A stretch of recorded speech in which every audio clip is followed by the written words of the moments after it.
In the U.S., Vice President Kamala Harris on Wednesday toured some of the damage left by Hurricane Helene in the state of Georgia. She updated officials and the public on FEMA's disaster relief efforts and announced that President Biden has approved Georgia's request to be 100% reimbursed by the federal government for storm damage costs.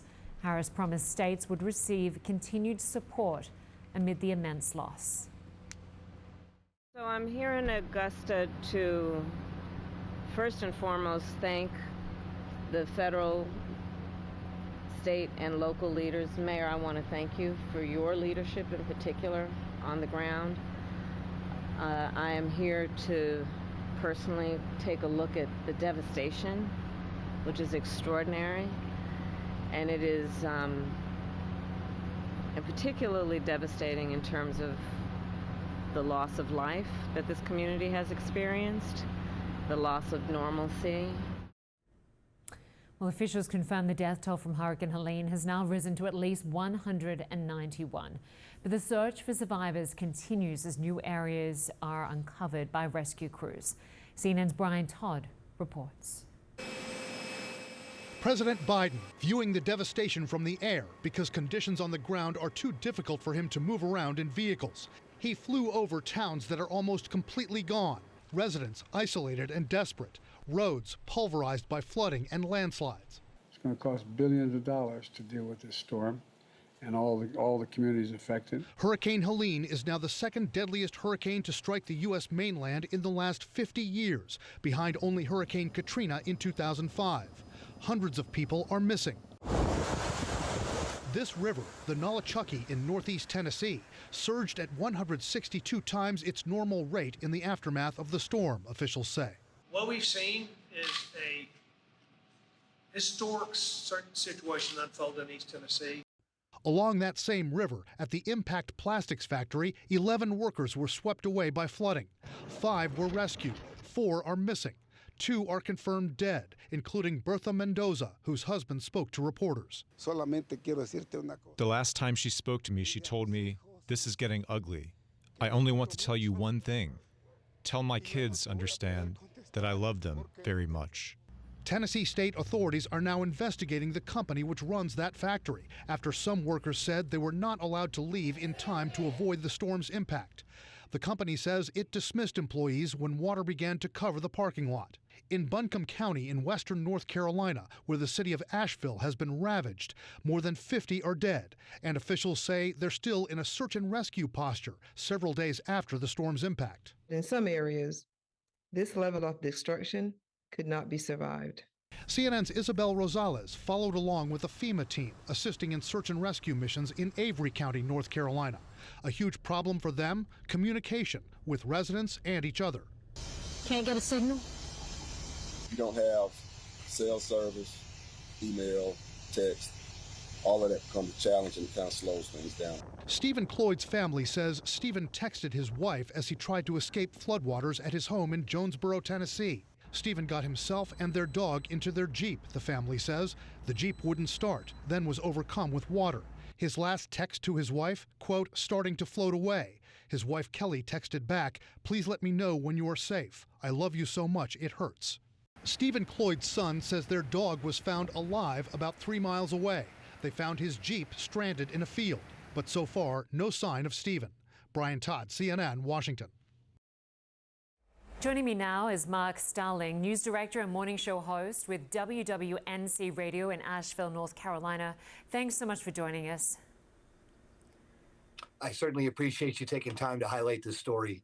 I mean, you've survived what is the second deadliest hurricane to hit the U.S. in the last 50 years. How are you doing? You know, I'm lucky. I'm lucky that I'm still here. I'm lucky that my family is still here. I just consider myself lucky.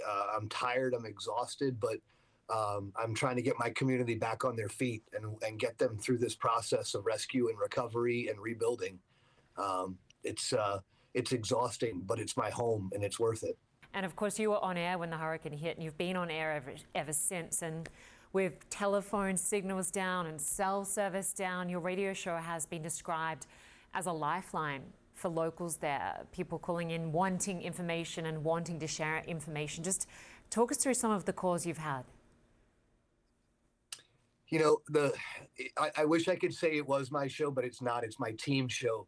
I have this incredible team of people that I get to work with every day. They are some of just the greatest professionals in the radio business that you could ask for. And they were the ones that they were the backbone of this operation and making this. But some of the calls are, you know, maybe they want to find out where they can get water or find out where they can get food, find out if you can announce the name of their missing family member. And maybe somebody else in our listening audience has made contact with that person. And then that person will call into the show and say, hey, that caller that called 2 calls ago, I'm standing right here with their grandmother and she's fine. And here's my phone number and please pass it along to them. And so it turned from this, we've got to get them through the storm and help them survive, to now we've got to help them reunite and get back together and start this process of figuring out life again. And of course, for those that don't know Asheville, North Carolina, it is this idyllic town. A lot of people like to visit. Tourism is really big there, especially this time of year, right? Yeah, so we're kind of coming down to a weird time of the year because we've wrapped up our summer tourism season and we're just getting ready to start the leaf season. So Asheville is the place where people come to watch the seasons change. They want to see the fall colors. And unfortunately, I don't think that's going to happen this year. Yeah, and even for those whose businesses may have survived, their house survived, for those that do rely on tourism, they could still potentially lose everything, right? Tourism is the mainstay of our economy here. We don't have any real manufacturing per se. We don't have any sort of, industry or textiles or anything like that. Like, tourism is our industry. And if you can't get tourists here, then you don't have an industry. You don't have any sort of an economic driver. And yeah, I think this could have a massive impact on businesses. There were parts of the city of Asheville that were washed away. There were entire towns that were washed away, that were some of the most famous towns in Western North Carolina that had, some of the most historic natural landmarks around in Western North Carolina. And the towns are literally gone. There's nothing left. Wow. I mean, I understand, even the water service might not be repaired for many weeks. Talk to us about the sort of help that people need right now. We need supplies. We need food. We need water. We need clothing. We need baby formula. We need everything. I mean, people have literally lost everything they've had, has just been washed away. I don't think there's an item you could think of that people don't need right now.